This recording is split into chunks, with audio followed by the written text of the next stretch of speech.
আপনার কি নাম কি আছে? আমার নাম কমলকান্ত সান্দকি। এটা কোন জায়গা? তমলুক ধলহরা মুথুরি। দাদা আপনার সমস্যাগুলো কি কি ছিল? আমার সমস্যা ছিল বলতে এই কিডনির দু সাইডে অসহ্য যন্ত্রণা, তার সাথে ব্যথা করতে প্রচন্ড যন্ত্রণা এবং ব্যথা করতে? হ্যাঁ। আচ্ছা। তবে আমি ডাক্তার দেখাবো ঠিকঠাক করেছি। সেই সময় আমার সঙ্গে সনদবাবু বা বিবেকবাবুর সঙ্গে যোগাযোগ হয়, আমার কাকার সঙ্গে।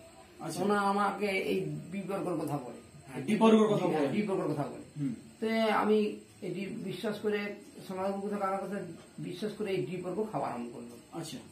যা খাবার আরম্ভ করলাম, 5-6 দিন খাওয়ার পর আমার যন্ত্রণা ব্যথা নাই নেই না।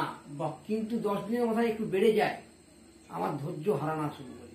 তারপরে আবার ভাবলাম আমার স্যাররা বলছে একটু বাড়বে, ঠিক আছে খাই না, এত রোগ তো ভালো হচ্ছে, বাড়তেও পারে কমবে, যাই বাড়ে তাই কমে বলে খাবার আরম্ভ করলাম। ঠিক 15-20 দিনের মাথায় আর যন্ত্রণার ব্যথা একদম আমার নাই, সেটা একদমই নেই না। তার সাথে আমার আঙুলে একটা টিউমার ছিল, টিউমারটাও আমার নাই। টিউমারও নেই না। বা হার্টের যে আমার প্রবলেম ছিল, একটু উঁচুতে উঠলে কাজ করলে হাঁপাই করতে না, সেটাও আমার নাই। এই গাঁঠের যন্ত্রণা হতো, একটু উঠলে লিটপিট করতো হাত, সেসব নাই। হাতে নার্ভের যন্ত্রণা হতো, হ্যাঁ, এই কাজ করলে ফুলে গেত নার্ভ অনেক সময়, সেগুলো আমার নাই। সুন্দর রেখেছি। মানে আগের থেকে একদম পুরো ফিট। হ্যাঁ, ফিট একদম। সবকিছু সম্ভব হয়েছে ডিপার্গের জন্য।